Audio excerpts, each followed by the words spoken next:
ਇਹ ਸਭ ਤੋਂ ਆਮ ਪੁੱਛਿਆ ਜਾਣ ਵਾਲਾ ਸਵਾਲ ਹੈ। ਸਾਡੇ ਕੰਟਰੋਲ ਵਿੱਚ ਕੀ ਹੈ ਅਤੇ ਸਾਡੇ ਕੰਟਰੋਲ ਵਿੱਚ ਕੀ ਨਹੀਂ ਹੈ। ਆਪਣੀ ਕਿਸਮਤ ਬਦਲਣ ਲਈ ਅਸੀਂ ਕਿਹੜੀ ਗੁਰਬਾਣੀ ਪੜ੍ਹ ਸਕਦੇ ਹਾਂ? ਜੇਕਰ ਰੱਬ ਹੈ ਤਾਂ ਫਿਰ ਜ਼ਿੰਦਗੀ ਵਿੱਚ ਬੁਰੇ ਹਾਲਾਤ ਕਿਉਂ ਆਉਂਦੇ ਹਨ? ਅਤੇ ਸਾਰੀਆਂ ਬੁਰੀਆਂ ਘਟਨਾਵਾਂ ਜੋ ਸੰਸਾਰ ਵਿੱਚ ਵਾਪਰ ਰਹੀਆਂ ਹਨ, ਲੜਾਈਆਂ, ਜਨਤਕ ਕਤਲੇਆਮ, ਬਲਾਤਕਾਰ, ਬੱਚਿਆਂ ਨਾਲ ਬਦਸਲੂਕੀ, ਅੱਤਵਾਦ, ਕੀ ਇਹ ਸਭ ਵੀ ਗੁਰੂ ਦਾ ਹੁਕਮ ਹੈ? ਅਤੇ ਇੱਕ ਹੋਰ ਨਿੱਜੀ ਪ੍ਰਸ਼ਨ ਜੋ ਮੈਨੂੰ ਕਿਸੇ ਵੀ ਗੱਲ ਨਾਲੋਂ ਜ਼ਿਆਦਾ ਪੁੱਛਿਆ ਜਾਂਦਾ ਹੈ, ਦੁੱਖ ਅਤੇ ਦਰਦ ਬਾਰੇ। ਕੀ ਸਾਨੂੰ ਗੁਰੂ ਦੇ ਹੁਕਮ ਵਿੱਚ ਦੁਖੀ ਹੋਣ ਦੀ ਲੋੜ ਹੈ? ਕੀ ਸਾਨੂੰ ਜ਼ਿੰਦਗੀ ਵਿੱਚ ਹਰ ਸਥਿਤੀ ਨੂੰ ਸਵੀਕਾਰ ਕਰ ਲੈਣਾ ਚਾਹੀਦਾ ਹੈ? ਇਹ ਇੱਕ ਕਿਸਮ ਦੀ ਚਿੰਤਾ ਸੰਗਤ ਨੂੰ ਹੈ। ਜੇਕਰ ਮੇਰਾ ਸਾਥੀ ਮੇਰੇ ਨਾਲ ਧੋਖਾ ਕਰ ਰਿਹਾ ਹੈ, ਜੇਕਰ ਮੈਂ ਘਰੇਲੂ ਹਿੰਸਾ ਦਾ ਸ਼ਿਕਾਰ ਹੁੰਦੀ ਹਾਂ, ਜੇਕਰ ਮੈਂ ਇੱਕ ਅਜਿਹੇ ਪਰਿਵਾਰ ਵਿੱਚ ਹਾਂ ਜਿੱਥੇ ਮੇਰਾ ਪਤੀ ਮੇਰਾ ਸਾਥ ਨਹੀਂ ਦਿੰਦਾ ਅਤੇ ਮੇਰਾ ਸਹੁਰਾ ਪਰਿਵਾਰ ਮੇਰੇ ਨਾਲ ਬੁਰਾ ਵਿਵਹਾਰ ਕਰਦਾ ਹੈ, ਜਿਵੇਂ ਕਿ ਮੈਂ ਉਸ ਘਰ ਵਿੱਚ ਨੌਕਰ ਹੋਵਾਂ, ਕੀ ਮੈਨੂੰ ਉਸ ਨੂੰ ਵੀ ਰੱਬ ਦਾ ਭਾਣਾ ਮੰਨ ਕੇ ਸਵੀਕਾਰ ਕਰ ਲੈਣਾ ਚਾਹੀਦਾ ਹੈ? ਜੇਕਰ ਮੇਰੇ ਪਰਿਵਾਰ ਵਿੱਚ ਕਿਸੇ ਨੇ ਖੁਦਕੁਸ਼ੀ ਕੀਤੀ ਹੈ ਤਾਂ ਕੀ ਮੈਨੂੰ ਉਸ ਨੂੰ ਰੱਬ ਦਾ ਭਾਣਾ ਮੰਨ ਲੈਣਾ ਚਾਹੀਦਾ ਹੈ? ਜੇਕਰ ਮੈਂ ਜ਼ਿੰਦਗੀ ਵਿੱਚ ਇਕੱਲਾ ਹਾਂ ਅਤੇ ਮੇਰਾ ਕੋਈ ਦੋਸਤ ਨਹੀਂ ਹੈ, ਜੇਕਰ ਮੈਨੂੰ ਕੋਈ ਸਰੀਰਕ ਦੁੱਖ ਦਰਦ ਹੈ ਅਤੇ ਮੈਨੂੰ ਸਿਹਤ ਸੰਬੰਧੀ ਸਮੱਸਿਆਵਾਂ ਰਹਿੰਦੀਆਂ ਹਨ, ਕੀ ਮੈਨੂੰ ਇਸ ਨੂੰ ਵੀ ਹੁਕਮ ਮੰਨ ਲੈਣਾ ਚਾਹੀਦਾ ਹੈ? ਜੇਕਰ ਮੈਂ ਕੰਮ 'ਤੇ ਉਦਾਸ ਰਹਿੰਦਾ ਹਾਂ, ਜੇਕਰ ਮੈਂ ਆਪਣੀ ਜ਼ਿੰਦਗੀ ਤੋਂ ਸੰਤੁਸ਼ਟ ਨਹੀਂ ਹਾਂ,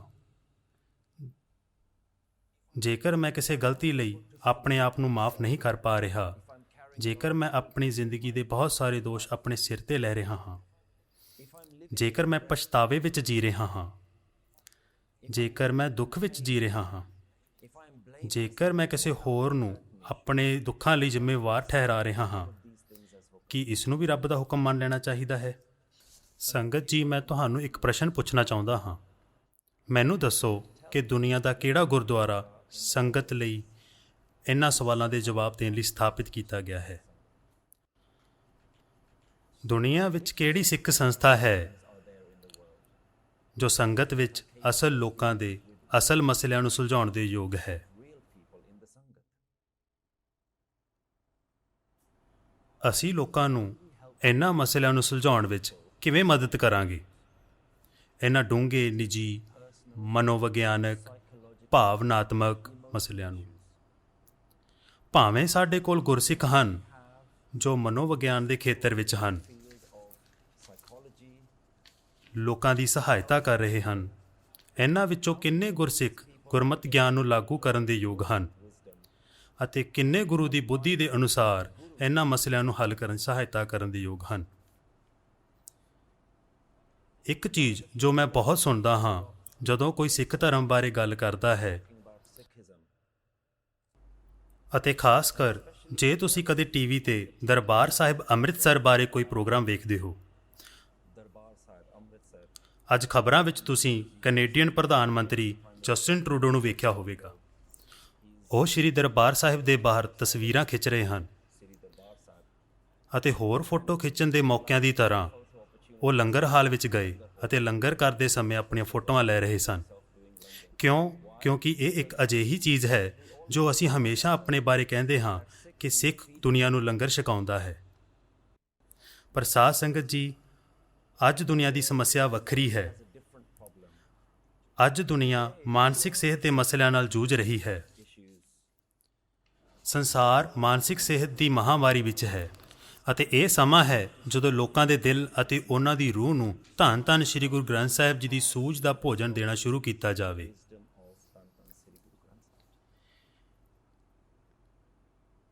ਇਸ ਲਈ ਅੱਜ ਮੈਂ ਹੁਕਮ ਉੱਪਰ ਬੋਲਣਾ ਚਾਹੁੰਦਾ ਹਾਂ। ਗੁਰੂ ਅਮਰਦਾਸ ਜੀ, ਤੀਸਰੇ ਗੁਰੂ, ਬਹੁਤ ਮਹੱਤਵਪੂਰਨ ਗੱਲ ਕਹਿੰਦੇ ਹਨ। ਗੁਰੂ ਜੀ ਕਹਿੰਦੇ ਹਨ, ਹੁਕਮ ਨਾ ਜਾਣੈ ਬਹੁਤਾ ਰੋਵੈ। ਜਿਹੜਾ ਵਿਅਕਤੀ ਹੁਕਮ ਨੂੰ ਨਹੀਂ ਸਮਝਦਾ, ਉਹ ਬਹੁਤ ਦੁਖੀ ਹੁੰਦਾ ਹੈ, ਉਹ ਬਹੁਤ ਰੋਂਦਾ ਹੈ ਅੰਦਰ ਧੋਖਾ ਨੀਂਦ ਨਾ ਸੋਵੈ। ਅੰਦਰੂਨੀ ਤੌਰ ਤੇ ਉਹ ਧੋਖੇ ਨਾਲ ਭਰਿਆ ਹੁੰਦਾ ਹੈ, ਚਿੰਤਾਵਾਂ ਨਾਲ ਭਰਿਆ ਹੁੰਦਾ ਹੈ ਅਤੇ ਉਹ ਸ਼ਾਂਤੀ ਨਾਲ ਨਹੀਂ ਸੌਂਦਾ। ਉਸ ਦੀ ਜ਼ਿੰਦਗੀ ਵਿੱਚ ਆਰਾਮ ਨਹੀਂ ਹੁੰਦਾ। ਪਰ ਤਦ ਗੁਰੂ ਅਰਜਨ ਦੇਵ ਜੀ ਪੰਜਵੇਂ ਪਾਤਸ਼ਾਹ ਵੀ ਇਸ ਦਾ ਹੱਲ ਦੱਸਦੇ ਹਨ।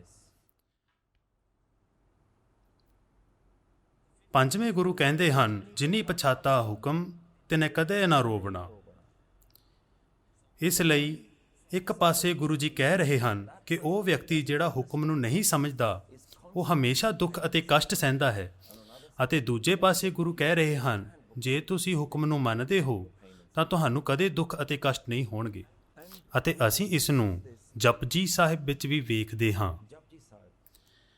ਸ੍ਰੀ ਗੁਰੂ ਨਾਨਕ ਦੇਵ ਜੀ ਜਪਜੀ ਸਾਹਿਬ ਦੇ ਆਰੰਭ ਵਿੱਚ ਹੀ ਸਾਨੂੰ ਸਮਝਾਉਂਦੇ ਹਨ ਕਿ ਹੁਕਮ ਇੱਕ ਬਹੁਤ ਮਹੱਤਵਪੂਰਨ ਵਿਸ਼ਾ ਹੈ ਜਿਸ ਨੂੰ ਸਮਝਣਾ ਜ਼ਰੂਰੀ ਹੈ। ਮੈਂ ਹਮੇਸ਼ਾ ਇਹ ਪ੍ਰਸ਼ਨ ਪੁੱਛਦਾ ਹਾਂ, ਸ੍ਰੀ ਗੁਰੂ ਗ੍ਰੰਥ ਸਾਹਿਬ ਜੀ ਵਿੱਚ ਪਹਿਲਾ ਪ੍ਰਸ਼ਨ ਕੀ ਹੈ? ਅਸੀਂ ਇਸ ਨੂੰ ਪਹਿਲੀ ਪੌੜੀ ਵਿੱਚ ਵੇਖਦੇ ਹਾਂ, ਕਿਵ ਸਚਿਆਰਾ ਹੋਈ ਹੈ, ਕਿਵ ਕੂੜੈ ਟੁੱਟੈ ਪਾਲ। ਅਤੇ ਗੁਰੂ ਗ੍ਰੰਥ ਸਾਹਿਬ ਜੀ ਦੇ ਪਹਿਲੇ ਪ੍ਰਸ਼ਨ ਦਾ ਉੱਤਰ ਕੀ ਹੈ? ਹੁਕਮ ਰਜਾਈ ਚੱਲਣਾ, ਨਾਨਕ ਲਿਖਿਆ ਨਾਲ। ਇਸ ਲਈ ਗੁਰੂ ਗ੍ਰੰਥ ਸਾਹਿਬ ਜੀ ਵਿੱਚ ਸਭ ਤੋਂ ਪਹਿਲਾ ਪ੍ਰਸ਼ਨ ਦਾ ਉੱਤਰ ਹੁਕਮ ਦੁਆਰਾ ਦਿੱਤਾ ਗਿਆ ਹੈ। ਗੁਰਬਾਣੀ ਸਾਨੂੰ ਗੁਰੂ ਗ੍ਰੰਥ ਸਾਹਿਬ ਜੀ ਦੀ ਸੂਝ ਨੂੰ ਸਮਝਣ ਲਈ ਕਹਿੰਦੀ ਹੈ।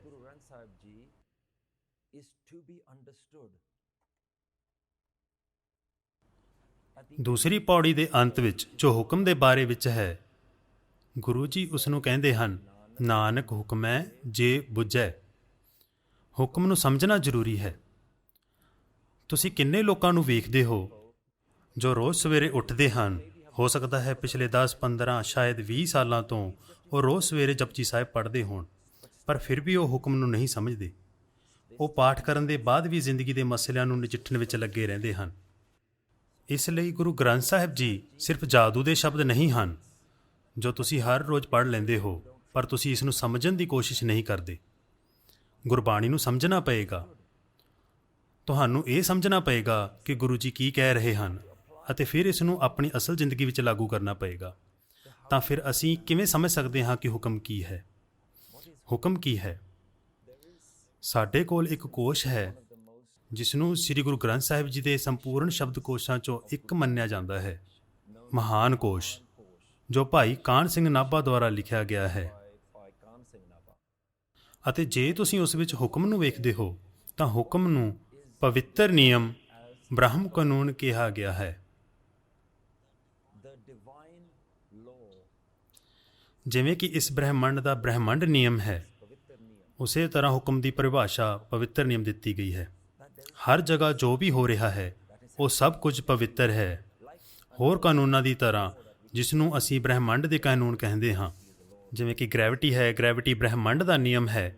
ਰੌਸ਼ਨੀ ਆਪਣੇ ਕਾਨੂੰਨ ਅਨੁਸਾਰ ਯਾਤਰਾ ਕਰਦੀ ਹੈ, ਧੁਨੀ ਆਪਣੇ ਕਾਨੂੰਨ ਅਨੁਸਾਰ ਕੰਮ ਕਰਦੀ ਹੈ, ਅਤੇ ਉਵੇਂ ਹੀ ਹੁਕਮ ਹੈ ਜੋ ਸਰਵ ਵਿਆਪੀ ਹੈ। ਅਤੇ ਸਭ ਤੋਂ ਪਹਿਲਾਂ ਜੋ ਅਸੀਂ ਇਸ ਸਰਵ ਵਿਆਪੀ ਨਿਯਮ ਬਾਰੇ ਸਿੱਖਦੇ ਹਾਂ, ਹੁਕਮੈ ਅੰਦਰ ਸਭ ਕੋ, ਬਾਹਰ ਹੁਕਮ ਨਾ ਕੋਏ। ਤੁਸੀਂ ਇਸ ਪ੍ਰਸ਼ਨ 'ਤੇ ਕਿੰਨੀ ਵਾਰ ਵਿਚਾਰ ਕਰ ਸਕਦੇ ਹੋ, ਉਹ ਘਟਨਾ ਮੇਰੀ ਜ਼ਿੰਦਗੀ ਵਿੱਚ ਕਿਉਂ ਵਾਪਰੀ? ਕੀ ਇਹ ਹੁਕਮ ਹੈ? ਇੱਕ ਵਾਰ ਕਿਸੇ ਨੇ ਮੈਨੂੰ ਸੁਨੇਹਾ ਭੇਜਿਆ ਅਤੇ ਉਹਨਾਂ ਨੇ ਕਿਹਾ ਕਿ ਮੇਰੇ ਕਿਸੇ ਜਾਣਕਾਰ ਗੁਰਸਿੱਖ ਨੇ ਖੁਦਕੁਸ਼ੀ ਕੀਤੀ ਹੈ ਅਤੇ ਮੈਂ ਇਸ ਨੂੰ ਸਵੀਕਾਰ ਨਹੀਂ ਕਰ ਸਕਦਾ ਕਿ ਇਹ ਪਰਮਾਤਮਾ ਦਾ ਹੁਕਮ ਹੈ। ਹੁਕਮੈ ਅੰਦਰ ਸਭ ਕੋ, ਇਹ ਨਿਯਮ ਗੁਰੂ ਨਾਨਕ ਦੇਵ ਜੀ ਕਹਿ ਰਹੇ ਹਨ। ਬਾਹਰ ਹੁਕਮ ਨਾ ਕੋਏ। ਹੁਕਮ ਤੋਂ ਬਾਹਰ ਕੁਝ ਵੀ ਨਹੀਂ ਹੈ। ਪਰ ਜੋ ਲੋਕ ਅਸਲ ਵਿੱਚ ਕਹਿ ਰਹੇ ਹਨ ਕਿ ਮੈਂ ਹੁਕਮ ਨੂੰ ਸਵੀਕਾਰ ਨਹੀਂ ਕਰ ਸਕਦਾ, ਅਸਲ ਵਿੱਚ ਉਹ ਕਹਿ ਰਹੇ ਹਨ ਕਿ ਹੁਕਮ ਨੂੰ ਮੰਨਣਾ ਬਹੁਤ ਦੁਖਦਾਈ ਹੈ ਅਤੇ ਉਹਨਾਂ ਨੂੰ ਇਸ ਦਰਦ ਨੂੰ ਸਹਿਣ ਦੀ ਸਮਝ ਨਹੀਂ ਲੱਗਦੀ। ਜੇਕਰ ਪਰਮਾਤਮਾ ਬੱਦਲਾਂ ਵਿੱਚ ਬੈਠਾ ਕੋਈ ਵਿਅਕਤੀ ਹੈ, ਅਤੇ ਮੈਂ ਹਮੇਸ਼ਾ ਇਹੀ ਸਮਝਿਆ ਹੈ ਕਿ ਪਰਮਾਤਮਾ ਉਹ ਵਿਅਕਤੀ ਹੈ ਜਿਸ ਤੋਂ ਮੈਂ ਜ਼ਿੰਦਗੀ ਦੀਆਂ ਸਾਰੀਆਂ ਚੀਜ਼ਾਂ ਮੰਗ ਸਕਦਾ ਹਾਂ, ਤਾਂ ਉਹ ਪਰਮਾਤਮਾ ਮੈਨੂੰ ਦੁੱਖ ਕਿਉਂ ਦੇਵੇਗਾ? ਇਹ ਉਹ ਪ੍ਰਸ਼ਨ ਹਨ ਜੋ ਅਕਸਰ ਲੋਕਾਂ ਦੇ ਮਨ ਵਿੱਚ ਆਉਂਦੇ ਹਨ, ਅਤੇ ਇਹ ਦਰਸਾਉਂਦਾ ਹੈ ਕਿ ਪੰਥ ਹੋਣ ਦੇ ਨਾਤੇ ਸਾਨੂੰ ਉਸ ਦੀ ਕਿੰਨੀ ਕੁ ਸਮਝ ਹੈ ਜੋ ਗੁਰੂ ਜੀ ਸਾਨੂੰ ਕਹਿ ਰਹੇ ਹਨ। ਹੁਕਮ ਕੀ ਹੈ? ਕੌਣ ਹੁਕਮ ਵਿੱਚ ਹੈ? ਮੈਨੂੰ ਗੁਰਬਾਣੀ ਦਾ ਥੋੜ੍ਹਾ ਜਿਹਾ ਅਧਿਐਨ ਕਰਨ ਦਾ ਮੌਕਾ ਮਿਲਿਆ ਹੈ ਅਤੇ ਮੇਰੀ ਥੋੜ੍ਹੀ ਜਿਹੀ ਮੱਤ ਦੇ ਅਨੁਸਾਰ ਜੇ ਸੰਗਤ ਮੈਨੂੰ ਆਗਿਆ ਦੇਵੇ, ਮੈਂ ਸਾਂਝਾ ਕਰਨਾ ਚਾਹਾਂਗਾ ਕਿ ਮੈਂ ਗੁਰਬਾਣੀ ਦੀਆਂ ਇਹਨਾਂ ਧਾਰਨਾਵਾਂ ਨੂੰ ਕਿਵੇਂ ਸਮਝਦਾ ਹਾਂ ਅਤੇ ਕਿਵੇਂ ਮਹਿਸੂਸ ਕਰਦਾ ਹਾਂ ਕਿ ਗੁਰਬਾਣੀ ਸਾਡੀ ਜ਼ਿੰਦਗੀ ਵਿੱਚ ਮਦਦ ਕਰ ਸਕਦੀ ਹੈ। ਹੁਕਮ ਸ਼ਬਦ ਦਾ ਅਕਸਰ ਅਨੁਵਾਦ ਆਦੇਸ਼ ਵਜੋਂ ਕੀਤਾ ਜਾਂਦਾ ਹੈ ਅਤੇ ਜਦੋਂ ਅਸੀਂ ਸ਼ਬਦ ਆਦੇਸ਼ ਕਹਿੰਦੇ ਹਾਂ ਤਾਂ ਸਾਡੇ ਮਨ ਵਿੱਚ ਕੀ ਤਸਵੀਰ ਬਣਦੀ ਹੈ ਕਿ ਕੁਝ ਹੈ ਜਾਂ ਕੋਈ ਹੈ ਜੋ ਮੇਰੇ ਤੋਂ ਵਧੇਰੇ ਸ਼ਕਤੀਸ਼ਾਲੀ ਹੈ ਅਤੇ ਉਹ ਕਿਤੇ ਬੈਠਾ ਹੋਇਆ ਹੈ, ਮੈਨੂੰ ਹੁਕਮ ਦੇ ਰਿਹਾ ਹੈ, ਜਿਵੇਂ ਕਿ ਰਾਜਾ ਬ੍ਰਹਿਮੰਡ ਉੱਤੇ ਹੁਕਮ ਚਲਾ ਰਿਹਾ ਹੋਵੇ। ਅਤੇ ਬਹੁਤੇ ਲੋਕ ਇਸ ਪਰਿਭਾਸ਼ਾ ਨੂੰ ਸਵੀਕਾਰ ਕਰਨਾ ਪਸੰਦ ਨਹੀਂ ਕਰਦੇ ਕਿਉਂਕਿ ਇਹ ਸਾਨੂੰ ਗੁਲਾਮਾਂ ਵਾਂਗ ਮਹਿਸੂਸ ਕਰਵਾਉਂਦਾ ਹੈ ਅਤੇ ਕਿਤੇ ਰਾਜਾ ਬੈਠਾ ਹੈ ਅਤੇ ਉਹ ਸਾਨੂੰ ਦੱਸ ਰਿਹਾ ਹੈ ਕਿ ਕੀ ਕਰਨਾ ਹੈ ਅਤੇ ਕੋਈ ਵੀ ਅਜਿਹਾ ਮਹਿਸੂਸ ਕਰਨਾ ਪਸੰਦ ਨਹੀਂ ਕਰਦਾ ਜਿਵੇਂ ਉਹ ਆਪਣੀ ਆਜ਼ਾਦੀ ਗਵਾ ਹੋਵੇ। ਅਤੇ ਹਾਲਾਂਕਿ ਤਕਨੀਕੀ ਤੌਰ ਤੇ ਇਹੀ ਹੁਕਮ ਦਾ ਅਰਥ ਹੈ। ਹੋ ਸਕਦਾ ਹੈ ਅੰਗਰੇਜ਼ੀ ਵਿੱਚ ਵਧੀਆ ਸ਼ਬਦ ਹੋਣ ਜੋ ਅਸੀਂ ਇਸ ਲਈ ਵਰਤ ਸਕਦੇ ਹੋਈਏ। ਇਸ ਲਈ ਮੈਂ ਹੁਕਮ ਦਾ ਅਨੁਵਾਦ ਹਕੀਕਤ ਕਰਦਾ ਹਾਂ। ਜੋ ਹੋ ਰਿਹਾ ਹੈ, ਜੋ ਵੀ ਹੋ ਰਿਹਾ ਹੈ ਉਸ ਨੂੰ ਹੁਕਮ ਕਿਹਾ ਜਾਂਦਾ ਹੈ ਅਤੇ ਇਹ ਗੁਰਬਾਣੀ ਨੂੰ ਸਮਝਣ ਦਾ ਬਹੁਤ ਹੀ ਦਿਲਚਸਪ ਤਰੀਕਾ ਹੈ ਕਿਉਂਕਿ ਇਸ ਦਾ ਭਾਵ ਹੈ ਕਿ ਇਸ ਸਮੇਂ ਹੁਕਮ ਹੋ ਰਿਹਾ ਹੈ। ਜੇ ਇਹ ਹਕੀਕਤ ਹੈ ਤਾਂ ਇਹ ਹੁਕਮ ਹੈ ਅਤੇ ਗੁਰਬਾਣੀ ਕਹਿੰਦੀ ਹੈ ਕਿ ਜੇ ਤੁਸੀਂ ਹੁਕਮ ਨੂੰ ਸਮਝਦੇ ਹੋ ਤਾਂ ਤੁਹਾਨੂੰ ਪਤਾ ਲੱਗ ਜਾਵੇਗਾ ਕਿ ਰੱਬ ਕੀ ਹੈ। ਪਰਮਾਤਮਾ ਹੁਕਮ ਹੈ, ਜਿਸ ਦਾ ਭਾਵ ਹੈ ਪਰਮਾਤਮਾ ਹਕੀਕਤ ਹੈ ਅਤੇ ਜੋ ਕੁਝ ਵੀ ਹੋ ਰਿਹਾ ਹੈ ਉਹ ਹੁਕਮ ਹੈ। ਪਰ ਇਹ ਉਹ ਥਾਂ ਹੈ ਜਿੱਥੇ ਅਸਲ ਵਿੱਚ ਦਿਲਚਸਪ ਹੋ ਜਾਂਦਾ ਹੈ। ਸਾਡੇ ਵਿੱਚੋਂ ਬਹੁਤ ਸਾਰੇ ਹਕੀਕਤ ਦੇ ਅਨੁਸਾਰ ਨਹੀਂ ਜਿਉ ਰਹੇ। ਸਾਡੇ ਵਿੱਚੋਂ ਬਹੁਤ ਸਾਰੇ ਆਪਣੀ ਜ਼ਿੰਦਗੀ ਆਪਣੇ ਦਿਮਾਗ ਦੇ ਅਨੁਸਾਰ ਬਿਤਾਉਂਦੇ ਹਨ। ਅਸੀਂ ਸੋਚਦੇ ਹਾਂ ਕਿ ਬ੍ਰਹਿਮੰਡ ਉਸੇ ਤਰ੍ਹਾਂ ਚੱਲੇ ਜਿਸ ਤਰ੍ਹਾਂ ਸਾਡਾ ਮਨ ਸੋਚਦਾ ਹੈ ਕਿ ਇਸ ਨੂੰ ਚੱਲਣਾ ਚਾਹੀਦਾ ਹੈ। ਇਹ ਜ਼ਿੰਦਗੀ ਦੀਆਂ ਸਭ ਤੋਂ ਛੋਟੀਆਂ ਘਟਨਾਵਾਂ ਤੋਂ ਲੈ ਕੇ ਵੱਡੀਆਂ ਘਟਨਾਵਾਂ ਦੀਆਂ ਉਦਾਹਰਨਾਂ 'ਚ ਵੀ ਲਾਗੂ ਹੁੰਦਾ ਹੈ। ਹਕੀਕਤ ਦਾ ਅਰਥ ਹੈ ਜੋ ਹੋਣਾ ਚਾਹੀਦਾ ਹੈ ਉਹ ਹੋ ਰਿਹਾ ਹੈ। ਸਾਡੇ ਮਨ ਵਿੱਚ ਜੇ ਅਸੀਂ ਸਿਰਫ ਹਕੀਕਤ ਨੂੰ ਸਵੀਕਾਰ ਕਰਨ ਦੇ ਯੋਗ ਹੁੰਦੇ ਤਾਂ ਸਾਨੂੰ ਕੋਈ ਮੁਸ਼ਕਿਲਾਂ ਨਹੀਂ ਹੋਣੀਆਂ ਸਨ, ਪਰ ਅਸੀਂ ਹਕੀਕਤ ਨੂੰ ਸਵੀਕਾਰ ਨਹੀਂ ਕਰਦੇ। ਅਸੀਂ ਸਿਰਫ ਉਹ ਚਾਹੁੰਦੇ ਹਾਂ ਜੋ ਸਾਡੇ ਦਿਮਾਗ ਵਿੱਚ ਹੁੰਦਾ ਹੈ ਅਤੇ ਇਸ ਦਾ ਮਤਲਬ ਹੈ ਕਿ ਅਸਲ ਸੰਸਾਰ ਵਿੱਚ ਜੋ ਵੀ ਹੋ ਰਿਹਾ ਹੈ ਸਾਡੇ ਕੋਲ ਉਸ ਲਈ ਭਾਵਨਾਤਮਕ ਪ੍ਰਕਿਰਿਆ ਹੈ ਕਿਉਂਕਿ ਇਹ ਸਾਡੇ ਦਿਮਾਗ ਦੀ ਸੰਸਾਰ ਬਾਰੇ ਸਮਝ 'ਤੇ ਪੂਰਾ ਨਹੀਂ ਉਤਰਦਾ। ਇਸ ਲਈ ਸਾਡਾ ਮਨ ਕਹਿ ਰਿਹਾ ਹੈ ਮੈਂ ਨਹੀਂ ਚਾਹੁੰਦਾ ਕਿ ਇਹ ਹੋ ਜਾਵੇ, ਅਜਿਹਾ ਇਸ ਤਰ੍ਹਾਂ ਨਹੀਂ ਹੋਣਾ ਚਾਹੀਦਾ ਸੀ, ਇਹ ਮੇਰੀ ਯੋਜਨਾ ਵਿੱਚ ਨਹੀਂ ਸੀ। ਇਸ ਲਈ ਅਸੀਂ ਹਕੀਕਤ ਵਿੱਚ ਰਹਿੰਦੇ ਹਾਂ, ਪਰ ਸਾਡਾ ਮਨ ਹਮੇਸ਼ਾ ਸਾਨੂੰ ਕਹਿੰਦਾ ਹੈ ਕਿ ਹਕੀਕਤ ਤੁਹਾਡੇ ਲਈ ਚੰਗੀ ਨਹੀਂ ਹੈ। ਕੁਝ ਵਧੇਰੇ ਸੋਚੋ, ਕੁਝ ਹੋਰ ਸੋਚੋ। ਅਤੇ ਕਿਉਂਕਿ ਅਸੀਂ ਆਪਣੇ ਮਨ ਅਤੇ ਦੁਨੀਆ ਦੇ ਵਿਚਕਾਰ ਟਕਰਾਅ ਵਿੱਚ ਜੀ ਰਹੇ ਹਾਂ, ਇਸ ਲਈ ਅਸੀਂ ਦੁਖੀ ਹਾਂ। ਆਓ ਇਸ ਸ਼ਬਦ ਨੂੰ ਫਿਰ ਵੇਖੀਏ। ਮੈਂ ਤੁਹਾਨੂੰ ਬਹੁਤ ਸਾਰੇ ਸ਼ਬਦ ਨਹੀਂ ਦੱਸਣਾ ਚਾਹੁੰਦਾ ਕਿਉਂਕਿ ਗੁਰੂ ਗ੍ਰੰਥ ਸਾਹਿਬ ਜੀ ਦੀ ਹਰ ਇੱਕ ਤੁਕ ਇੱਕ ਖਜ਼ਾਨਾ ਹੈ। ਇਸ ਲਈ ਜੇ ਅਸੀਂ ਗੁਰੂ ਗ੍ਰੰਥ ਸਾਹਿਬ ਜੀ ਦੀ ਇੱਕ ਤੁਕ ਵੀ ਪੜ੍ਹਦੇ ਹਾਂ ਤਾਂ ਅਸੀਂ ਬਹੁਤ ਕੁਝ ਸਿੱਖ ਸਕਦੇ ਹਾਂ। ਮਹੱਲਾ ਤੀਜਾ, ਹੁਕਮ ਨਾ ਜਾਣੈ ਬਹੁਤਾ ਰੋਵੈ। ਆਓ ਅਸੀਂ ਇੱਕ ਪਲ ਲਈ ਇਸ 'ਤੇ ਵਿਚਾਰ ਕਰੀਏ। ਜੇ ਤੁਸੀਂ ਹਕੀਕਤ ਨੂੰ ਸਵੀਕਾਰ ਨਹੀਂ ਕਰਦੇ ਤਾਂ ਤੁਸੀਂ ਰੋਵੋਗੇ ਕਿਉਂਕਿ ਸਾਡਾ ਮਨ ਇੱਕ ਵੱਖਰੀ ਹਕੀਕਤ ਵਿੱਚ ਜੀ ਰਿਹਾ ਹੈ। ਅਸਲ ਵਿੱਚ ਇਹ ਹਕੀਕਤ ਹੈ ਹੀ ਨਹੀਂ। ਆਓ ਇਸ ਨੂੰ ਦੁਬਾਰਾ ਦੇਖੀਏ। ਕੀ ਤੁਸੀਂ ਜਾਣਦੇ ਹੋ ਉਸ ਚੀਜ਼ ਨੂੰ ਕੀ ਕਹਿੰਦੇ ਹਨ ਜੋ ਅਸਲ ਸੰਸਾਰ ਵਿੱਚ ਮੌਜੂਦ ਨਹੀਂ ਪਰ ਸਿਰਫ ਤੁਹਾਡੇ ਮਨ ਵਿੱਚ ਮੌਜੂਦ ਹੈ? ਇਸ ਨੂੰ ਕਲਪਨਾ ਕਿਹਾ ਜਾਂਦਾ ਹੈ ਅਤੇ ਅਸੀਂ ਸਾਰੇ ਕਲਪਨਾ ਵਿੱਚ ਜੀ ਰਹੇ ਹਾਂ। ਅਤੇ ਕਲਪਨਾ ਕਹਿੰਦੀ ਹੈ ਕਿ ਮੈਂ ਦੁਨੀਆ ਨੂੰ ਇਸ ਤਰ੍ਹਾਂ ਦੇਖਣਾ ਚਾਹੁੰਦੀ ਹਾਂ ਮੈਂ ਚਾਹੁੰਦਾ ਹਾਂ ਕਿ ਮੇਰੀ ਜ਼ਿੰਦਗੀ ਵਿੱਚ ਇਹ ਵਾਪਰ ਜਾਵੇ, ਮੇਰੀ ਜ਼ਿੰਦਗੀ ਵਿੱਚ ਉਹ ਵਾਪਰ ਜਾਵੇ। ਅਤੇ ਜਦੋਂ ਜ਼ਿੰਦਗੀ ਉਸ ਤਰ੍ਹਾਂ ਨਹੀਂ ਚੱਲਦੀ, ਬਹੁਤਾ ਰੋਵ ਹੈ, ਅਸੀਂ ਪਰੇਸ਼ਾਨ ਹੋ ਜਾਂਦੇ ਹਾਂ, ਅਸੀਂ ਉਸ ਨੂੰ ਸਵੀਕਾਰ ਨਹੀਂ ਕਰ ਪਾਉਂਦੇ। ਇਹ ਇਸ ਲਈ ਨਹੀਂ ਕਿ ਬਾਹਰ ਜੋ ਹੋ ਰਿਹਾ ਹੈ ਉਹ ਕੁਝ ਗਲਤ ਹੈ, ਕਿਉਂਕਿ ਅਸੀਂ ਇਹ ਨਹੀਂ ਸਮਝ ਪਾਉਂਦੇ ਕਿ ਜੋ ਬਾਹਰ ਹੋ ਰਿਹਾ ਹੈ ਉਹ ਅੰਦਰ ਵੀ ਹੋਣਾ ਚਾਹੀਦਾ ਹੈ। ਪਰ ਇਸ ਵਿੱਚ ਵਿਵਾਦ ਹੈ। ਕਿਵ ਸੱਚਿਆਰਾ ਹੋਈਐ, ਕਿਵ ਕੂੜੈ ਟੁੱਟੈ ਪਾਲ। ਗੁਰੂ ਜੀ ਕਹਿੰਦੇ ਹਨ, ਹੁਕਮ ਰਜਾਈ ਚੱਲਣਾ, ਗੁਰੂ ਦੇ ਹੁਕਮ ਵਿੱਚ ਚੱਲੋ। ਪਰ ਅਸੀਂ ਅਜਿਹਾ ਨਹੀਂ ਕਰਦੇ ਹਾਂ, ਅਸੀਂ ਹਮੇਸ਼ਾ ਉਲਟ ਚੱਲਦੇ ਹਾਂ। ਇਸ ਲਈ ਅਸੀਂ ਇੱਕ ਕਲਪਨਾ ਵਿੱਚ ਜਿਉ ਰਹੇ ਹਾਂ। ਤੁਸੀਂ ਆਪਣੇ ਦਿਮਾਗ ਵਿੱਚ ਸੋਚਦੇ ਹੋ ਕਿ ਇਹ ਜ਼ਿੰਦਗੀ ਵਿੱਚ ਇਸ ਤਰ੍ਹਾਂ ਹੋਣਾ ਚਾਹੀਦਾ ਹੈ। ਜਾਣ ਲਓ ਕਿ ਇਹ ਇੱਕ ਕਲਪਨਾ ਹੈ। ਜ਼ਿੰਦਗੀ ਉਸੇ ਤਰ੍ਹਾਂ ਹੋਣੀ ਚਾਹੀਦੀ ਹੈ ਜਿਸ ਤਰ੍ਹਾਂ ਇਹ ਚੱਲ ਰਹੀ ਹੈ। ਇਹੀ ਹੁਕਮ ਹੈ। ਜਿਸ ਤਰ੍ਹਾਂ ਜ਼ਿੰਦਗੀ ਵਿੱਚ ਕੁਝ ਹੋਣਾ ਚਾਹੀਦਾ ਉਸੇ ਤਰ੍ਹਾਂ ਹੋ ਰਿਹਾ ਹੈ। ਜੇ ਤੁਸੀਂ ਜ਼ਿੰਦਗੀ ਨੂੰ ਆਪਣੇ ਮਨ ਅਨੁਸਾਰ ਜਿਉਣਾ ਚਾਹੁੰਦੇ ਹੋ, ਇਸ ਨੂੰ ਕਲਪਨਾ ਕਹਿੰਦੇ ਹਨ, ਭੁਲੇਖਾ, ਭਰਮ, ਵਹਿਮ। ਅਤੇ ਅਸੀਂ ਸਾਰੇ ਇਸ ਤਰ੍ਹਾਂ ਜਿਉ ਰਹੇ ਹਾਂ। ਅਤੇ ਤੁਸੀਂ ਇਸ ਨੂੰ ਛੋਟੀਆਂ ਚੀਜ਼ਾਂ ਵਿੱਚ ਵੀ ਵੇਖ ਸਕਦੇ ਹੋ। ਜਦੋਂ ਤੁਹਾਡੇ ਪਰਿਵਾਰ ਵਿੱਚ ਕੋਈ ਵਿਅਕਤੀ ਉਹ ਨਹੀਂ ਕਰਦਾ ਜੋ ਤੁਸੀਂ ਉਸ ਨੂੰ ਕਰਨ ਲਈ ਕਹਿੰਦੇ ਹੋ, ਤਾਂ ਤੁਹਾਨੂੰ ਕਿਸ ਤਰ੍ਹਾਂ ਲੱਗਦਾ ਹੈ? ਤੁਹਾਨੂੰ ਗੁੱਸਾ ਆਉਂਦਾ ਹੈ, ਤੁਸੀਂ ਪਰੇਸ਼ਾਨ ਹੋ ਜਾਂਦੇ ਹੋ, ਤੁਸੀਂ ਉਦਾਸ ਹੋ ਜਾਂਦੇ ਹੋ। ਕਿਉਂ? ਕਿਉਂਕਿ ਤੁਸੀਂ ਆਪਣੇ ਮਨ ਵਿੱਚ ਕਲਪਨਾ ਕੀਤੀ ਸੀ, ਪਰ ਹਕੀਕਤ ਉਸ ਤਰ੍ਹਾਂ ਨਹੀਂ ਹੋਇਆ। ਹੁਕਮ ਰਜਾਈ ਚੱਲਣਾ, ਜੋ ਵੀ ਅਸਲ ਵਿੱਚ ਹੋ ਰਿਹਾ ਹੈ ਉਸ ਦੇ ਅਨੁਸਾਰ ਚੱਲੋ। ਪਰ ਅਸੀਂ ਆਪਣੀ ਜ਼ਿੰਦਗੀ ਉਸ ਹਿਸਾਬ ਨਾਲ ਨਹੀਂ ਜਿਉਂਦੇ ਜੋ ਸਾਡੇ ਦਿਮਾਗ ਵਿੱਚ ਹੁੰਦਾ ਹੈ। ਅਤੇ ਦਿਮਾਗ ਕਹਿੰਦਾ ਹੈ, ਮੈਂ ਚਾਹੁੰਦਾ ਹਾਂ ਇਹ ਹੋ ਜਾਵੇ, ਮੈਂ ਚਾਹੁੰਦਾ ਹਾਂ ਉਹ ਹੋ ਜਾਵੇ, ਇਹ ਹੋਣਾ ਚਾਹੀਦਾ ਸੀ, ਇਹ ਕਦੇ ਨਹੀਂ ਹੋਣਾ ਚਾਹੀਦਾ ਸੀ। ਇਸ ਲਈ ਪਹਿਲਾ ਸਬਕ ਜੋ ਮੈਂ ਅੱਜ ਤੁਹਾਨੂੰ ਸਮਝਾਉਣਾ ਚਾਹੁੰਦਾ ਹਾਂ ਉਹ ਇਹ ਹੈ, ਤੁਹਾਡੇ ਮਨ ਵਿੱਚ ਜੋ ਕੁਝ ਵੀ ਹੈ ਉਹ ਇੱਕ ਕਲਪਨਾ ਹੈ। ਅਸਲ ਸੰਸਾਰ ਵਿੱਚ ਜੋ ਕੁਝ ਹੋ ਰਿਹਾ ਹੈ ਹੁਕਮ ਹੈ, ਹਕੀਕਤ ਹੈ। ਅਤੇ ਇਹ ਸਮਝਣਾ ਹੈ, ਹੁਕਮ ਕਿਸੇ ਨੂੰ ਜਵਾਬ ਨਹੀਂ ਦਿੰਦਾ।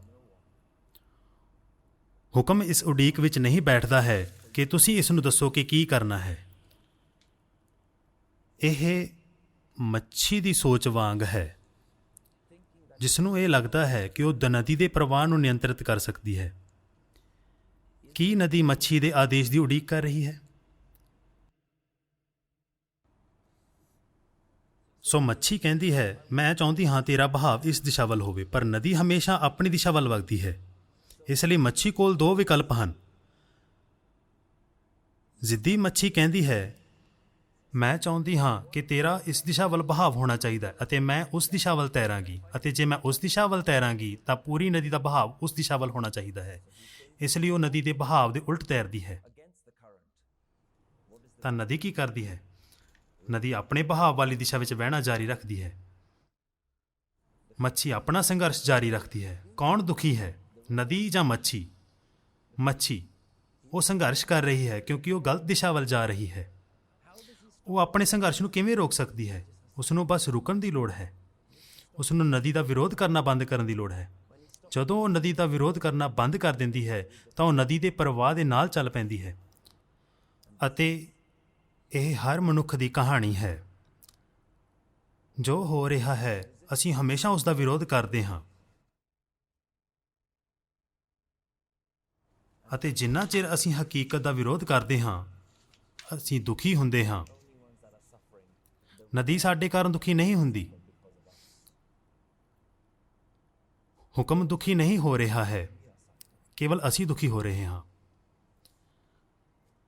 ਅਤੇ ਇਸ ਲਈ ਮੱਛੀ ਫਿਰ ਕੀ ਕਰਦੀ ਹੈ? ਉਹ ਆਪਣੀ ਕਲਪਨਾ ਨੂੰ ਨਹੀਂ ਛੱਡਦੀ। ਉਹ ਕਹਿੰਦੀ ਹੈ, ਠੀਕ ਹੈ, ਮੈਂ ਨਦੀ ਦੇ ਨਾਲ ਜਾ ਰਹੀ ਹਾਂ, ਪਰ ਮੈਂ ਇਸ ਬਾਰੇ ਖੁਸ਼ ਨਹੀਂ ਹਾਂ। ਮੈਂ ਇਸ ਕਲਪਨਾ ਦੇ ਨਾਲ ਰਹਾਂਗੀ ਅਤੇ ਇਸ ਬਾਰੇ ਵਿਚਾਰ ਕਰਦੀ ਰਹਾਂਗੀ ਕਿ ਮੇਰੀ ਮੰਜ਼ਿਲ ਕੀ ਹੋਣੀ ਚਾਹੀਦੀ ਹੈ। ਇਸ ਲਈ ਭਾਵੇਂ ਹੁਣ ਉਸਨੇ ਸਵੀਕਾਰ ਕਰ ਲਿਆ ਹੈ ਕਿ ਮੈਂ ਨਦੀ ਦੇ ਬਹਾਵ ਨੂੰ ਨਹੀਂ ਬਦਲ ਸਕਦੀ, ਉਹ ਅਜੇ ਵੀ ਦੁਖੀ ਹੈ। ਇਸ ਲਈ ਹੁਣ ਉਹ ਨਦੀ ਨੂੰ ਦੋਸ਼ ਦੇਣਾ ਸ਼ੁਰੂ ਕਰਦੀ ਹੈ। ਨਦੀ ਮੇਰੇ ਨਾਲ ਇਹ ਕਰ ਰਹੀ ਹੈ, ਨਦੀ ਮੇਰੇ ਨਾਲ ਉਹ ਕਰ ਰਹੀ ਹੈ। ਮੈਂ ਵਿਸ਼ਵਾਸ ਨਹੀਂ ਕਰ ਸਕਦੀ ਕਿ ਜ਼ਿੰਦਗੀ ਮੇਰੇ ਨਾਲ ਇਹ ਕਰ ਰਹੀ ਹੈ। ਅਤੇ ਉਹ ਹੈ ਜੋ ਅਸੀਂ ਕਰਦੇ ਹਾਂ। ਅਸੀਂ ਅਸਮਾਨ ਵੱਲ ਵੇਖਣਾ ਸ਼ੁਰੂ ਕਰ ਦਿੰਦੇ ਹਾਂ ਅਤੇ ਅਸੀਂ ਰੱਬ ਨੂੰ ਦੋਸ਼ ਦੇਣਾ ਸ਼ੁਰੂ ਕਰਦੇ ਹਾਂ, ਤੁਸੀਂ ਮੇਰੇ ਨਾਲ ਅਜਿਹਾ ਕਿਉਂ ਕੀਤਾ ਹੈ? ਅਸੀਂ ਰੱਬ ਨੂੰ ਇੱਕ ਚਿੱਟੀ ਦਾੜੀ ਵਾਲਾ ਆਦਮੀ ਸਮਝ ਰਹੇ ਹਾਂ ਜੋ ਕਿਤੇ ਬੱਦਲਾਂ ਵਿੱਚ ਬੈਠਾ ਹੈ। ਜੇ ਮੱਛੀ ਨਦੀ ਤੇ ਚੀਕਣਾ ਸ਼ੁਰੂ ਕਰ ਦੇਵੇ ਕਿ ਤੁਸੀਂ ਮੇਰੇ ਨਾਲ ਅਜਿਹਾ ਕਿਉਂ ਕੀਤਾ ਹੈ, ਨਦੀ ਦਾ ਜਵਾਬ ਲੈਣ ਲਈ ਮੱਛੀ ਨੂੰ ਕਿੰਨੀ ਵਾਰ ਚੀਕਣਾ ਪਏਗਾ? ਕੀ ਨਦੀ ਕਦੇ ਇਸ ਨੂੰ ਜਵਾਬ ਦੇਵੇਗੀ? ਨਦੀ ਕਹਿ ਰਹੀ ਹੈ, ਭਾਈ ਮੈਂ ਇਸ ਦਿਸ਼ਾ ਵੱਲ ਜਾ ਰਹੀ ਹਾਂ, ਕਿਰਪਾ ਕਰਕੇ ਮੇਰੇ ਦੋਸਤ, ਮੇਰੇ ਭਰਾ, ਮੇਰੇ ਬੱਚੇ ਮੇਰੇ ਨਾਲ ਆਓ। ਪਰ ਮੈਨੂੰ ਇਸ ਦਿਸ਼ਾ ਵੱਲ ਜਾਣਾ ਪਏਗਾ, ਇਹ ਮੇਰਾ ਹੁਕਮ ਹੈ, ਮੈਨੂੰ ਇਸ ਰਾਹ ਜਾਣਾ ਪਏਗਾ। ਅਤੇ ਹੁਕਮ ਉਹ ਕਰ ਰਿਹਾ ਹੈ ਜੋ ਇਸ ਨੂੰ ਕਰਨ ਦੀ ਜ਼ਰੂਰਤ ਹੈ। ਤਾਂ ਕੀ ਅਸੀਂ ਉੱਥੇ ਬੈਠ ਕੇ ਸਾਰੇ ਬ੍ਰਹਿਮੰਡ ਨੂੰ ਅਤੇ ਰੱਬ ਨੂੰ ਦੋਸ਼ੀ ਠਹਿਰਾਉਣਾ ਸ਼ੁਰੂ ਕਰਾਂਗੇ? ਤੁਸੀਂ ਮੇਰੇ ਨਾਲ ਅਜਿਹਾ ਕਿਉਂ ਕੀਤਾ ਹੈ? ਇਸ ਲਈ ਸਾਨੂੰ ਇਸ ਵਿਚਾਰ ਤੋਂ ਬਾਹਰ ਆਉਣ ਦੀ ਲੋੜ ਹੈ ਕਿ ਬ੍ਰਹਿਮੰਡ ਸਾਡੇ ਵਿਰੁੱਧ ਹੈ, ਰੱਬ ਸਾਡੇ ਵਿਰੁੱਧ ਹੈ। ਮੈਂ ਹੁਣ ਰੱਬ ਨੂੰ ਨਹੀਂ ਮੰਨਦਾ ਕਿਉਂਕਿ ਉਸਨੇ ਅਜਿਹਾ ਨਹੀਂ ਕੀਤਾ ਜੋ ਮੈਂ ਚਾਹੁੰਦਾ ਸੀ। ਮੱਛੀ ਨੂੰ ਇਹ ਸੋਚਣਾ ਬੰਦ ਕਰਨ ਦੀ ਜ਼ਰੂਰਤ ਹੈ ਕਿ ਨਦੀ ਮੱਛੀ ਦੇ ਖਿਲਾਫ ਹੈ। ਕੀ ਨਦੀ ਮੱਛੀ ਦੇ ਖਿਲਾਫ ਹੈ? ਨਦੀ ਉਸ ਦਿਸ਼ਾ ਵੱਲ ਹੀ ਜਾ ਰਹੀ ਹੈ ਜਿੱਧਰ ਉਸਨੇ ਜਾਣਾ ਹੈ। ਜ਼ਿੰਦਗੀ ਉਸੇ ਤਰੀਕੇ ਨਾਲ ਚੱਲ ਰਹੀ ਹੈ ਜਿਸ ਤਰ੍ਹਾਂ ਉਸਨੇ ਚੱਲਣਾ ਸੀ। ਇਹ ਤੁਹਾਡੇ ਖਿਲਾਫ ਨਹੀਂ ਹੈ, ਤੁਸੀਂ ਇਸ ਦੇ ਖਿਲਾਫ ਹੋ। ਇਸ ਲਈ ਇੱਥੇ ਕੋਈ ਪੀੜਤ ਨਹੀਂ ਹੈ। ਮੱਛੀ ਨਦੀ ਦਾ ਸ਼ਿਕਾਰ ਨਹੀਂ ਹੈ ਅਤੇ ਅਸੀਂ ਰੱਬ ਦਾ ਸ਼ਿਕਾਰ ਨਹੀਂ ਹਾਂ। ਅਸੀਂ ਬ੍ਰਹਿਮੰਡ ਦੇ ਜੀਵਨ ਦਾ ਸ਼ਿਕਾਰ ਨਹੀਂ ਹਾਂ। ਅਸੀਂ ਆਪਣੀਆਂ ਸਮੱਸਿਆਵਾਂ ਆਪ ਪੈਦਾ ਕਰ ਰਹੇ ਹਾਂ ਅਤੇ ਇਸ ਲਈ ਹਰ ਕੋਈ ਤੁਹਾਨੂੰ ਕਹਿੰਦਾ ਹੈ, ਉਹ ਨਦੀ ਉਸ ਰਸਤੇ ਨਹੀਂ ਗਈ ਜਿੱਧਰ ਤੁਸੀਂ ਜਾਣਾ ਚਾਹੁੰਦੇ ਸੀ। ਉਹ ਇਹ ਸੱਚਮੁੱਚ ਮਾੜਾ ਹੋਇਆ, ਇਹ ਸੱਚਮੁੱਚ ਬਹੁਤ ਮਾੜਾ ਹੋਇਆ। ਜਾਂ ਕੋਈ ਵਧੀਆ ਸੁਝਾਅ ਦਿੰਦਾ ਹੈ ਅਤੇ ਕਹਿੰਦਾ ਹੈ, ਉਹ ਤੁਸੀਂ ਚਾਹੁੰਦੇ ਹੋ ਨਦੀ ਦਾ ਬਹਾਵ ਇਸ ਦਿਸ਼ਾ ਵੱਲ ਹੋਵੇ, ਤੁਸੀਂ ਅਖੰਡ ਪਾਠ ਕਰੋ। ਜਾਓ ਅਖੰਡ ਪਾਠ ਕਰੋ ਅਤੇ ਹੋ ਸਕਦਾ ਹੈ ਨਦੀ ਦੀ ਦਿਸ਼ਾ ਬਦਲ ਜਾਵੇ। ਗੁਰਦੁਆਰੇ ਜਾਓ, ਅਰਦਾਸ ਕਰੋ, ਕੁਝ ਪੈਸਾ ਭੇਟ ਕਰੋ, ਹੋ ਸਕਦਾ ਹੈ ਨਦੀ ਦਿਸ਼ਾ ਬਦਲ ਦੇਵੇ। ਹੋ ਸਕਦਾ ਹੈ ਇਹ ਤੁਹਾਡੇ ਕਰਮ ਵਿੱਚ ਹੋਵੇ ਕਿ ਤੁਸੀਂ ਪੂਰੀ ਨਦੀ ਦੀ ਦਿਸ਼ਾ ਬਦਲ ਸਕੋ। ਇੱਕ ਮੱਛੀ ਦੂਸਰੀ ਮੱਛੀ ਨੂੰ ਦੱਸ ਰਹੀ ਹੈ, ਤੁਸੀਂ ਅਖੰਡ ਪਾਠ ਕਿਉਂ ਨਹੀਂ ਕਰਦੇ? ਤਾਂ ਹਕੀਕਤ ਵਿੱਚ ਕੀ ਕੁਝ ਅਜਿਹਾ ਚੰਗਾ ਅਤੇ ਮਾੜਾ ਜ਼ਿੰਦਗੀ ਵਿੱਚ ਹੈ? ਜਾਂ ਕੀ ਜ਼ਿੰਦਗੀ ਉਸ ਦਿਸ਼ਾ ਵਿੱਚ ਜਾ ਰਹੀ ਹੈ ਜਿਸ ਵਿੱਚ ਇਸਨੇ ਜਾਣਾ ਹੈ? ਹੋ ਸਕਦਾ ਹੈ ਕਿ ਸਾਨੂੰ ਮਾੜਾ ਕਹਿਣ ਦੀ ਬਜਾਏ ਕੁਝ ਵੱਖਰੇ ਸ਼ਬਦ ਇਸਤੇਮਾਲ ਕਰਨੇ ਚਾਹੀਦੇ ਹਨ, ਪਰ ਇੱਕ ਵਿਆਪਕ ਸੱਚਾਈ ਹੈ ਕਿ ਇਹ ਬੁਰਾ ਹੈ। ਹੋ ਸਕਦਾ ਹੈ ਸਾਨੂੰ ਇਸ ਤਰ੍ਹਾਂ ਦੇ ਸ਼ਬਦ ਇਸਤੇਮਾਲ ਕਰਨੇ ਚਾਹੀਦੇ ਹਨ ਜਿਵੇਂ ਇਹ ਮਨ ਭਾਉਂਦਾ ਹੈ ਅਤੇ ਇਹ ਗੈਰ ਮਨ ਭਾਉਂਦਾ ਹੈ। ਇਹ ਤਰਜੀਹੀ ਹੈ ਜਾਂ ਇਹ ਗੈਰ ਤਰਜੀਹੀ ਹੈ, ਕਿਉਂਕਿ ਇਹ ਚੰਗਾ ਜਾਂ ਮਾੜਾ ਨਹੀਂ ਹੈ। ਇਹ ਸਿਰਫ ਤੁਹਾਡੇ ਚੰਗੇ ਅਤੇ ਮਾੜੇ ਵਿਚਾਰਾਂ ਤੇ ਆਧਾਰਿਤ ਹੈ। ਅਤੇ ਸਾਧ ਸੰਗਤ ਜੀ, ਇਹ ਜੀਵਨ ਵਿੱਚ ਵਾਪਰਨ ਵਾਲੀਆਂ ਸਭ ਤੋਂ ਵੱਡੀਆਂ ਅਤੇ ਸਭ ਤੋਂ ਭਿਆਨਕ ਸਥਿਤੀਆਂ ਤੇ ਵੀ ਲਾਗੂ ਹੁੰਦਾ ਹੈ। ਅਸਲੀਅਤ ਵਿੱਚ ਇਹ ਹੀ ਹਕੀਕਤ ਹੈ, ਇਹ ਹੀ ਜ਼ਿੰਦਗੀ ਹੈ। ਅਸੀਂ ਨਹੀਂ ਚਾਹੁੰਦੇ ਕਿ ਇਹ ਇਸ ਤਰ੍ਹਾਂ ਹੋਵੇ ਅਤੇ ਅਸੀਂ ਸ਼ਾਇਦ ਕੋਸ਼ਿਸ਼ ਕਰਕੇ ਇਸ ਬਾਰੇ ਕੁਝ ਕਰ ਸਕਦੇ ਹਾਂ।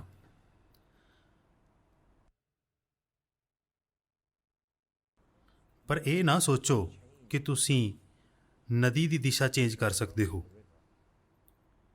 ਹੁਣ ਇਹ ਉਹ ਸਥਿਤੀ ਹੈ ਜਿੱਥੇ ਸੰਗਤ ਤੋਂ ਪ੍ਰਸ਼ਨ ਆਉਣੇ ਸ਼ੁਰੂ ਹੋ ਜਾਂਦੇ ਹਨ।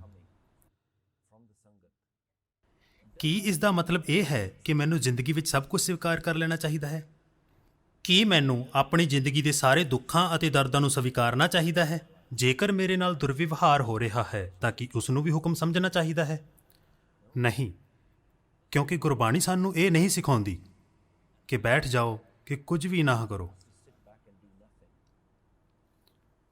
ਗੁਰਬਾਣੀ ਅਤੇ ਗੁਰਮਤ ਸਾਨੂੰ ਸਿਖਾਉਂਦੀ ਹੈ ਕਿ ਜਿੱਥੇ ਕਾਰਵਾਈ ਕਰਨਾ ਉਚਿਤ ਹੈ, ਤੁਹਾਨੂੰ ਕਾਰਵਾਈ ਕਰਨੀ ਚਾਹੀਦੀ ਹੈ।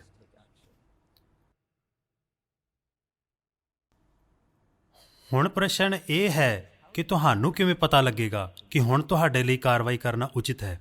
ਇਸ ਲਈ ਸਾਨੂੰ ਕੁਝ ਸਧਾਰਨ ਸਮਾਨਤਾਵਾਂ ਅਤੇ ਸਧਾਰਨ ਉਦਾਹਰਨਾਂ ਸਮਝਣ ਦੀ ਲੋੜ ਹੈ। ਜੇਕਰ ਮੈਂ ਇੱਕ ਖੇਡ ਦੇ ਮੈਦਾਨ ਵਿੱਚ ਖੜਾ ਹਾਂ ਅਤੇ ਕੁਝ 5 ਸਾਲ ਦੇ ਬੱਚੇ ਆਪਸ ਵਿੱਚ ਲੜ ਰਹੇ ਹਨ, ਕੀ ਮੇਰੇ ਕੋਲ ਉਹਨਾਂ ਦੀ ਲੜਾਈ ਨੂੰ ਰੋਕਣ ਦੀ ਯੋਗਤਾ ਹੈ? ਹਾਂ ਜਾਂ ਨਾ? ਮੇਰੇ ਕੋਲ ਉਸ ਲੜਾਈ ਨੂੰ ਰੋਕਣ ਦੀ ਸਮਰੱਥਾ ਹੈ ਕਿਉਂਕਿ ਉਹ ਬੱਚੇ ਹਨ। ਮੇਰੇ ਕੋਲ ਇਸ ਲਈ ਕੁਝ ਕਰਨ ਦੀ ਯੋਗਤਾ ਹੈ। ਇਸ ਲਈ ਹਾਲਾਤ ਇਸ ਤਰ੍ਹਾਂ ਦੇ ਹਨ ਕਿ ਕੋਈ ਸਮੱਸਿਆ ਹੈ ਅਤੇ ਉਸ ਨੂੰ ਨਜਿੱਠਣ ਦੇ ਕਾਬਿਲ ਹੈ ਤਾਂ ਉਸ ਨੂੰ ਇਸ ਲਈ ਕੁਝ ਕਰਨਾ ਚਾਹੀਦਾ ਹੈ। ਆਓ ਦੂਜੀ ਉਦਾਹਰਣ ਲਈਏ।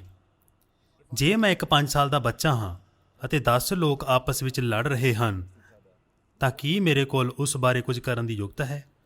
ਨਹੀਂ। ਛੋਟੇ ਬੱਚੇ ਲਈ ਇਸ ਬਾਰੇ ਕੁਝ ਕਰਨਾ ਬਹੁਤ ਮੁਸ਼ਕਿਲ ਹੈ। ਹੁਣ ਇੱਕ ਸਥਿਤੀ ਹੈ ਅਤੇ ਕੋਈ ਇਸ ਬਾਰੇ ਕੁਝ ਵੀ ਨਹੀਂ ਕਰ ਸਕਦਾ। ਇਸ ਲਈ ਇਹ ਵੀ ਹੁਕਮ ਹੈ। ਕੀ ਤੁਸੀਂ ਸਮਝਦੇ ਹੋ ਹੁਕਮ ਕਿਵੇਂ ਕੰਮ ਕਰਦਾ ਹੈ? ਜੇ ਕਿਸੇ ਸਥਿਤੀ ਨੂੰ ਸੁਧਾਰਨ ਲਈ ਤੁਸੀਂ ਕੁਝ ਕਰ ਸਕਦੇ ਹੋ ਤਾਂ ਤੁਹਾਨੂੰ ਉਸ ਸਮੇਂ ਕੁਝ ਕਰਨਾ ਚਾਹੀਦਾ। ਇਹ ਹੁਕਮ ਹੈ।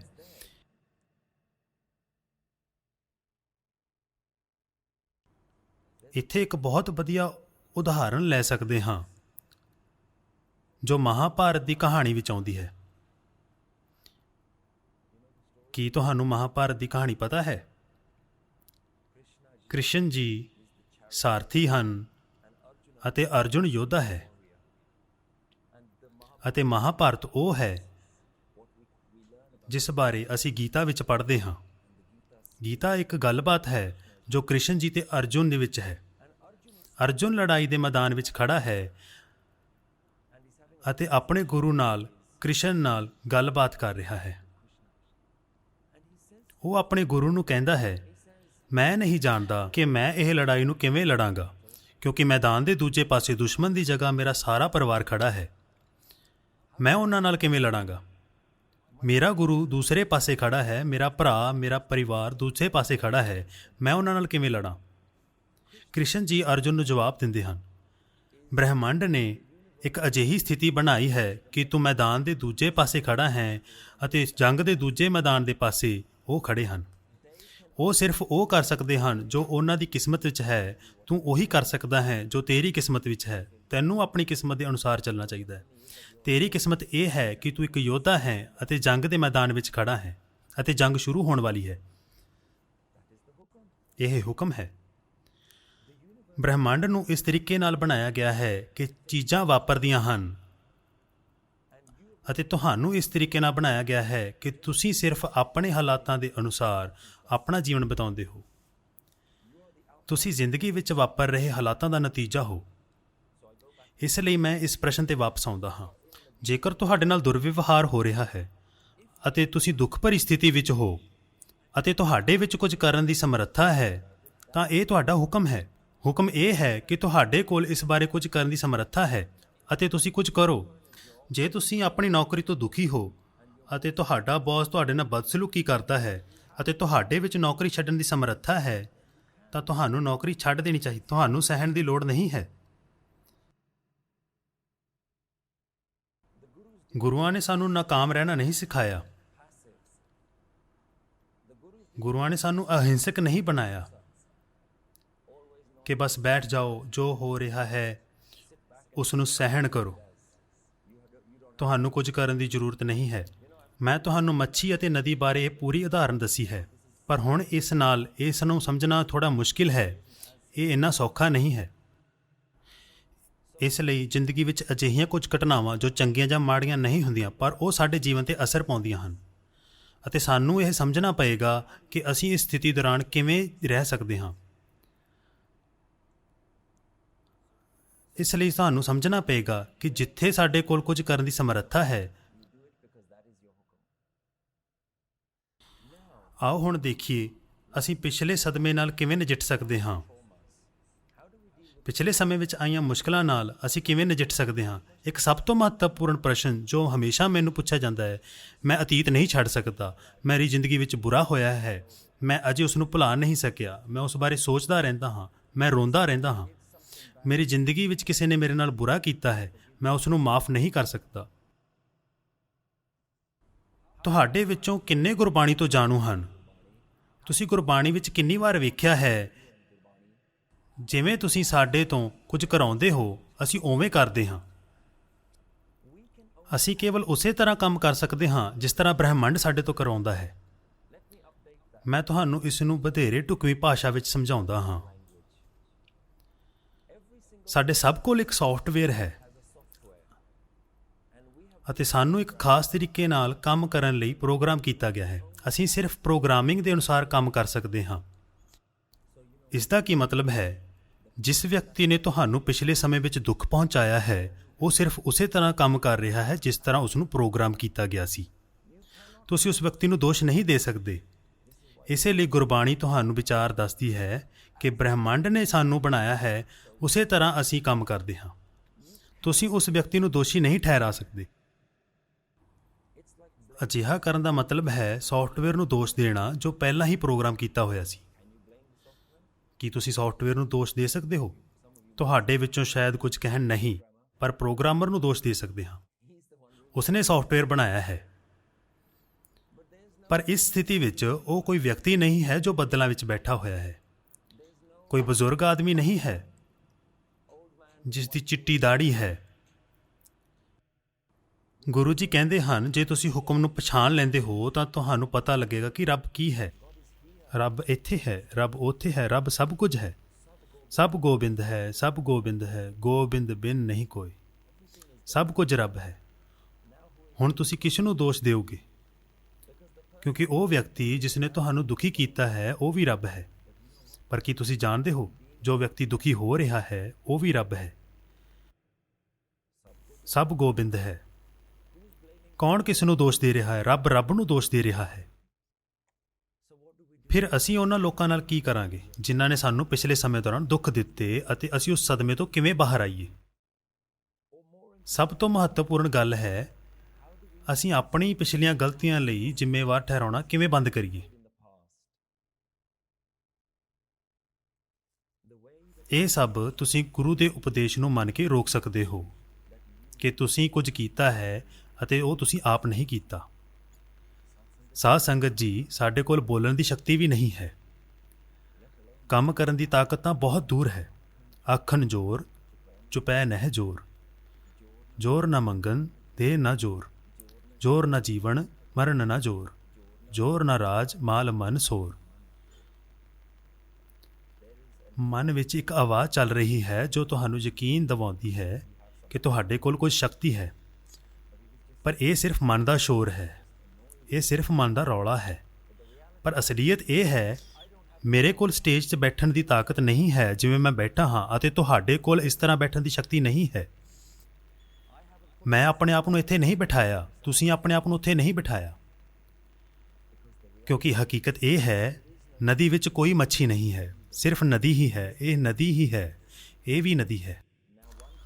ਨਦੀ ਦਾ ਇੱਕ ਹਿੱਸਾ ਦੂਸਰੇ ਹਿੱਸੇ ਨੂੰ ਜ਼ਿੰਮੇਵਾਰ ਠਹਿਰਾ ਰਿਹਾ ਹੈ, ਕਿਉਂਕਿ ਸਾਰੀ ਨਦੀ ਇੱਕ ਦਿਸ਼ਾ ਵਿੱਚ ਜਾ ਰਹੀ ਹੈ। ਸਭ ਗੋਬਿੰਦ ਹੈ, ਸਭ ਗੋਬਿੰਦ ਹੈ, ਗੋਬਿੰਦ ਬਿਨ ਨਹੀਂ ਕੋਈ। ਇਸ ਇੱਕ ਦੇ ਬਾਹਰ ਕੁਝ ਵੀ ਨਹੀਂ ਹੈ। ਤੁਸੀਂ ਕਿਸ ਨੂੰ ਦੋਸ਼ ਲਗਾ ਰਹੇ ਹੋ? ਇਸ ਲਈ ਸਾਨੂੰ ਅਤੀਤ ਬਾਰੇ ਸੋਚਣਾ, ਉਸ ਵਿਅਕਤੀ ਨੂੰ ਦੋਸ਼ੀ ਨਾ ਠਹਿਰਾਉਣਾ ਸਿੱਖਣਾ ਪਏਗਾ ਕਿ ਉਸਨੇ ਮੇਰੇ ਨਾਲ ਅਜਿਹਾ ਕਿਉਂ ਕੀਤਾ, ਉਸਨੇ ਮੇਰੇ ਨਾਲ ਅਜਿਹਾ ਕਿਉਂ ਕੀਤਾ, ਜਾਂ ਮੈਂ ਅਜਿਹਾ ਕਿਉਂ ਕੀਤਾ। ਅਸੀਂ ਸਿਰਫ ਉਸੇ ਤਰ੍ਹਾਂ ਕੰਮ ਕਰ ਰਹੇ ਹਾਂ ਜਿਸ ਤਰ੍ਹਾਂ ਸਾਨੂੰ ਪ੍ਰੋਗਰਾਮ ਕੀਤਾ ਹੋਇਆ ਹੈ। ਹੁਣ ਉਹ ਅਤੀਤ ਹੈ, ਇਸ ਨੂੰ ਬਦਲਿਆ ਨਹੀਂ ਜਾ ਸਕਦਾ। ਇਹ ਕਦੇ ਨਹੀਂ ਬਦਲਿਆ ਜਾ ਸਕਦਾ। ਪਰ ਤੁਸੀਂ ਜਾਣਦੇ ਹੋ ਕਿ ਕੀ ਬਦਲਿਆ ਜਾ ਸਕਦਾ ਹੈ? ਤੁਹਾਡਾ ਅਤੀਤ ਨੂੰ ਵੇਖਣ ਦਾ ਨਜ਼ਰੀਆ। ਜੇਕਰ ਤੁਸੀਂ ਅਤੀਤ ਨੂੰ ਦੇਖਦੇ ਹੋ ਅਤੇ ਕਹਿੰਦੇ ਹੋ ਇਹ ਮਾੜਾ ਸੀ, ਤਾਂ ਤੁਸੀਂ ਇੱਕ ਲੇਬਲ ਲਾ ਰਹੇ ਹੋ ਕਿ ਉਹ ਤੁਹਾਨੂੰ ਦੁਖੀ ਕਰ ਰਿਹਾ ਹੈ। ਕੌਣ ਦੁਖੀ ਹੈ? ਤੁਹਾਡਾ ਅਤੀਤ ਦੁਖੀ ਹੈ? ਕੀ ਉਹ ਵਿਅਕਤੀ ਜਿਸ ਨੇ ਤੁਹਾਨੂੰ ਦੁੱਖ ਪਹੁੰਚਾਇਆ ਉਹ ਦੁਖੀ ਹੈ? ਨਹੀਂ, ਉਹ ਆਪਣੀ ਜ਼ਿੰਦਗੀ ਵਿੱਚ ਅੱਗੇ ਹਨ। ਕੌਣ ਦੁਖੀ ਹੈ? ਤੁਸੀਂ ਦੁਖੀ ਹੋ। ਇਸ ਲਈ ਅਸੀਂ ਅਤੀਤ ਨੂੰ ਨਹੀਂ ਬਦਲ ਸਕਦੇ, ਨਾ ਹੀ ਅਸੀਂ ਭਵਿੱਖ ਨੂੰ ਨਿਰਦੇਸ਼ਿਤ ਕਰ ਸਕਦੇ ਹਾਂ। ਸਾਡੇ ਕੋਲ ਕੀ ਹੈ? ਅੱਜ। ਅਤੇ ਇਸ ਪਲ ਵਿੱਚ ਤੁਹਾਨੂੰ ਆਪਣੇ ਆਪ ਤੋਂ ਪ੍ਰਸ਼ਨ ਪੁੱਛਣਾ ਚਾਹੀਦਾ ਹੈ, ਕੀ ਮੈਂ ਹੁਣ ਦੁਖੀ ਹੋਣ ਦੀ ਚੋਣ ਕਰਦਾ ਹਾਂ? ਕੀ ਮੈਂ ਪਰੇਸ਼ਾਨ ਹੋਣ ਦੀ ਚੋਣ ਕਰਦਾ ਹਾਂ? ਜਾਂ ਮੈਂ ਇਸ ਸਮੇਂ ਸ਼ਾਂਤੀ ਨਾਲ ਰਹਿਣਾ ਚਾਹੁੰਦਾ ਹਾਂ? ਅਤੀਤ ਨੂੰ ਦੋਸ਼ੀ ਠਹਿਰਾ ਕੇ ਉਸ ਦੇ ਬਾਰੇ ਸੋਚਦੇ ਨਾ ਰਹੋ ਕਿ ਉਸ ਬਾਰੇ ਸੋਚ ਕੇ ਉਸ ਨੂੰ ਬਦਲਿਆ ਜਾ ਸਕਦਾ। ਨਹੀਂ, ਬੀਤੇ ਸਮੇਂ ਵਿੱਚ ਜੀ ਕੇ ਮੈਂ ਜ਼ਿੰਦਗੀ ਨੂੰ ਇਸ ਤਰ੍ਹਾਂ ਕਰਨਾ ਚਾਹੁੰਦਾ ਸੀ ਜਾਂ ਉਸ ਤਰ੍ਹਾਂ ਕਰਨਾ ਚਾਹੁੰਦਾ ਸੀ, ਆਪਣੇ ਹੀ ਦੁੱਖ ਦਾ ਕਾਰਨ ਬਣ ਰਿਹਾ ਹਾਂ। ਕਿਉਂਕਿ ਹੁਕਮ ਨਾ ਜਾਣੈ ਬਹੁਤਾ ਰੋਵੈ। ਜੇ ਤੁਸੀਂ ਨਹੀਂ ਸਮਝਦੇ ਕਿ ਉਸ ਸਮੇਂ ਜੋ ਹੋਇਆ ਸੀ ਉਹ ਹੁਕਮ ਸੀ, ਤਾਂ ਤੁਸੀਂ ਰੋਣਾ ਜਾਰੀ ਰੱਖੋਗੇ।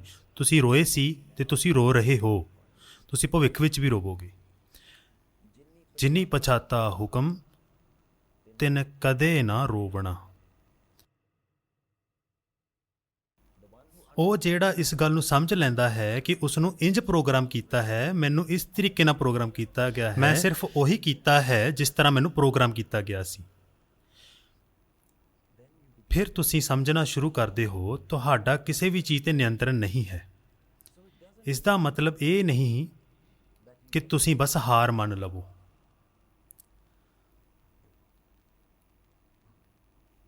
ਇਸ ਦਾ ਅਰਥ ਹੈ ਕਿ ਤੁਸੀਂ ਹੁਣ ਅਤੀਤ ਨੂੰ ਵੱਖਰੇ ਢੰਗ ਨਾਲ ਵੇਖਣਾ ਚੁਣ ਸਕਦੇ ਹੋ।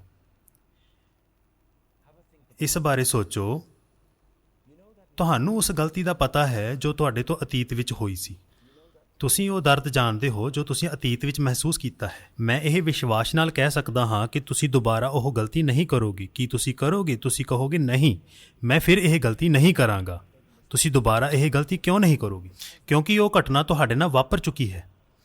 ਜੇ ਉਹ ਘਟਨਾ ਨਾ ਵਾਪਰੀ ਹੁੰਦੀ ਤਾਂ ਤੁਹਾਡੇ ਕੋਲ ਉਹ ਸਮਝ ਨਹੀਂ ਹੋਣੀ ਸੀ ਜੋ ਅੱਜ ਤੁਹਾਡੇ ਕੋਲ ਹੈ। ਸੋ ਤੁਸੀਂ ਜਾਣਦੇ ਹੋ ਤੁਹਾਡੇ ਕੋਲ ਕੀ ਹੈ। ਤੁਹਾਡੇ ਕੋਲ ਇੱਕ ਸਬਕ ਹੈ ਜੋ ਤੁਹਾਨੂੰ ਸਿਖਾਇਆ ਗਿਆ ਹੈ। ਜਦੋਂ ਤੁਹਾਨੂੰ ਕੋਈ ਸਬਕ ਦਿੰਦਾ ਹੈ, ਤੁਸੀਂ ਮੁੜ ਕੇ ਉਸ 'ਤੇ ਚੀਕਦੇ ਨਹੀਂ ਹੋ। ਤੁਸੀਂ ਘਟਨਾ 'ਤੇ ਚੀਕਦੇ ਨਹੀਂ ਹੋ।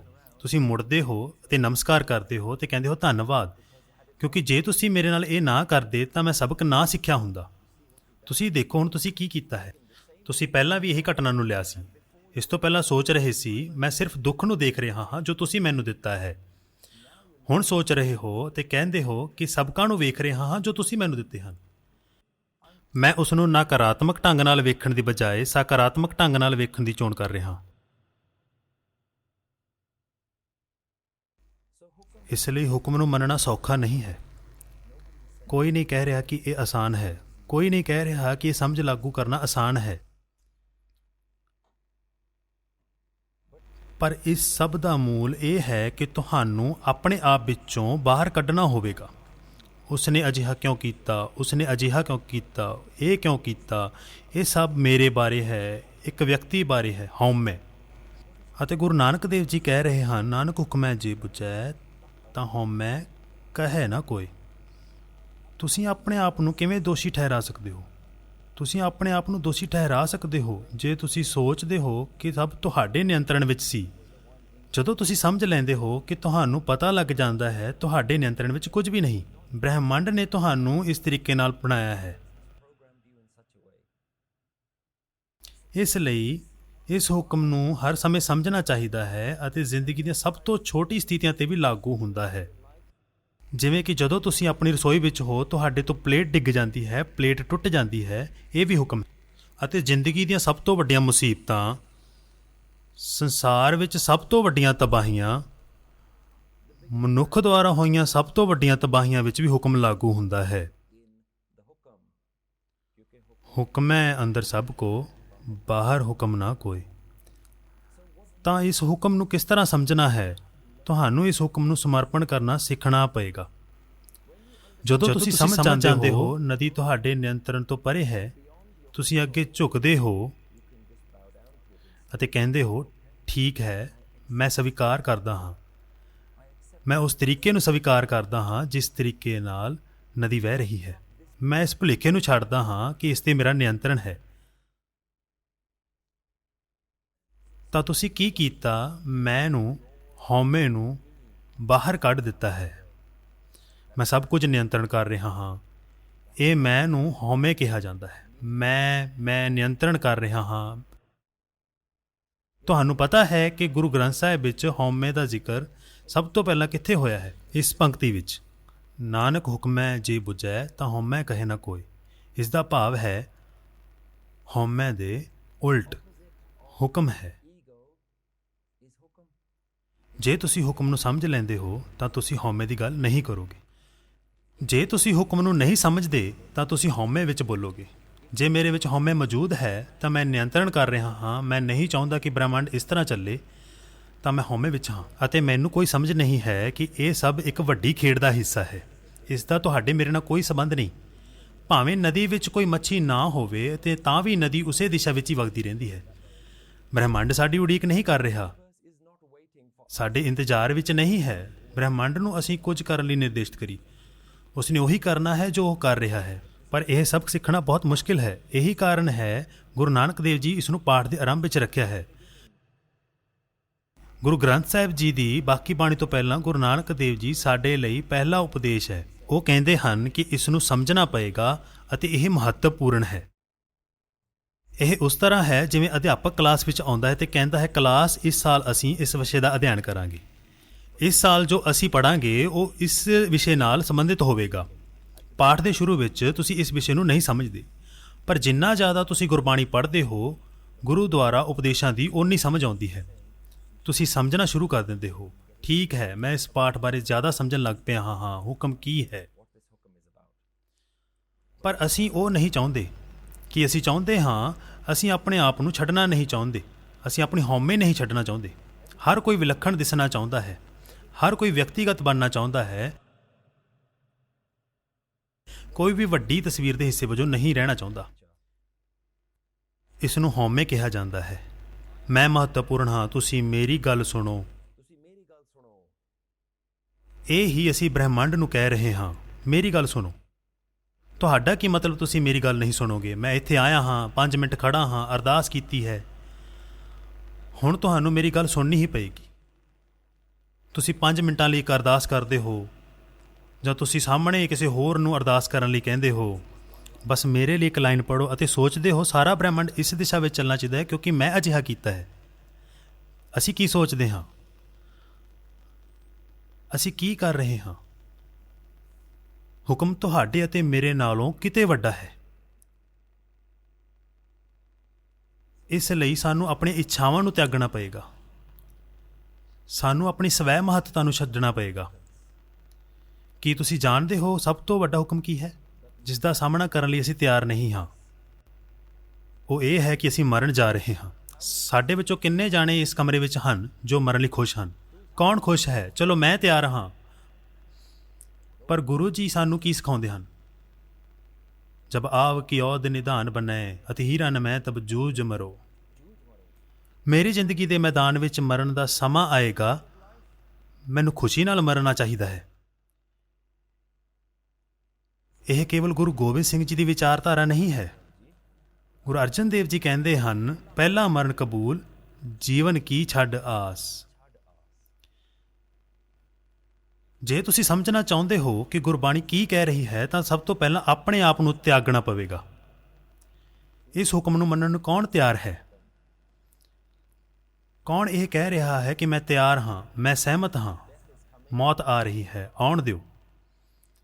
ਜੇ ਤੁਸੀਂ ਆਪਣੀ ਜ਼ਿੰਦਗੀ ਦੇ ਸਭ ਤੋਂ ਬੁਨਿਆਦੀ ਸੱਚ ਨੂੰ ਸਵੀਕਾਰ ਕਰਨ ਲਈ ਤਿਆਰ ਨਹੀਂ ਹੋ ਕਿ ਤੁਸੀਂ ਇੱਕ ਦਿਨ ਮਰਨ ਜਾ ਰਹੇ ਹੋ, ਤਾਂ ਤੁਸੀਂ ਕਿਸੇ ਹੋਰ ਚੀਜ਼ ਨੂੰ ਸਵੀਕਾਰ ਕਰਨ ਲਈ ਤਿਆਰ ਨਹੀਂ ਹੋਵੋਗੇ। ਕਿਉਂਕਿ ਅਸੀਂ ਇੱਥੇ ਕਲਪਨਾ 'ਚ ਬੈਠੇ ਹਾਂ, ਹਰ ਕੋਈ ਮਰ ਰਿਹਾ ਹੈ। ਮੈਂ ਨਹੀਂ ਮਰਨਾ। ਮੈਂ ਉਦੋਂ ਮਰਾਂਗਾ ਜਦੋਂ ਮੈਂ 90 ਜਾਂ 100 ਸਾਲਾਂ ਦਾ ਹੋ ਜਾਵਾਂਗਾ। ਇਹ ਇੱਕ ਹੋਰ ਕਲਪਨਾ ਹੈ। ਮੈਂ ਬਜ਼ੁਰਗ ਹੋ ਕੇ ਮਰਾਂਗਾ। ਅਸੀਂ ਕਿੰਨੀ ਵਾਰ ਆਪਣੀ ਜਾਣ ਪਹਿਚਾਣ ਵਾਲਿਆਂ ਨੂੰ ਛੋਟੀ ਉਮਰ ਵਿੱਚ ਮਰਦੇ ਦੇਖਦੇ ਹਾਂ। ਕਿੰਨੀ ਵਾਰ ਅਸੀਂ ਇਹ ਦੇਖਦੇ ਹਾਂ। ਸੋ ਸਾਧ ਸੰਗਤ ਜੀ, ਇਹ ਸਿਰਫ ਇੱਕ ਝਲਕ ਹੈ ਕਿ ਗੁਰੂ ਗ੍ਰੰਥ ਸਾਹਿਬ ਜੀ ਵਿੱਚ ਕਿੰਨਾ ਗਿਆਨ ਹੈ। ਇਸ ਵਿੱਚ ਬਹੁਤ ਕੁਝ ਹੈ ਜੋ ਅਸੀਂ ਸਿੱਖ ਸਕਦੇ ਹਾਂ। ਇੱਥੇ ਬਹੁਤ ਕੁਝ ਹੈ ਜੋ ਅਸੀਂ ਕਰ ਸਕਦੇ ਹਾਂ, ਪਰ ਮੇਰੇ ਕੋਲ ਸਮਾਂ ਸੀਮਤ ਹੈ। ਮੈਂ ਹੋਰ ਵਧੇਰੇ ਜਾਰੀ ਨਹੀਂ ਰੱਖ ਸਕਦਾ। ਮੈਂ ਆਸ ਕਰਦਾ ਹਾਂ ਤੁਹਾਨੂੰ ਗੁੰਝਲਤਾ ਪਰ ਸੁੰਦਰਤਾ ਦਾ ਵਿਚਾਰ ਦੇਵੇਗਾ ਜੋ ਗੁਰੂ ਗ੍ਰੰਥ ਸਾਹਿਬ ਜੀ ਵਿੱਚ ਹੈ। ਇਹ ਸਮੇਂ ਦੀ ਲੋੜ ਹੈ ਕਿ ਇਸ ਸਮਝ ਨੂੰ ਦੁਨੀਆ ਵਿੱਚ ਲਿਆਉਣ ਦੀ ਜ਼ਰੂਰਤ ਹੈ। ਇਹ ਸਮਝ ਸਿਰਫ ਸਿੱਖਾਂ ਲਈ ਨਹੀਂ ਹੈ, ਇਹ ਸਿਰਫ ਪੰਜਾਬੀਆਂ ਲਈ ਨਹੀਂ ਹੈ, ਇਹ ਗਿਆਨ ਸੰਸਾਰ ਲਈ ਹੈ, ਇਹ ਗੁਰੂ ਸੰਸਾਰ ਲਈ ਹੈ।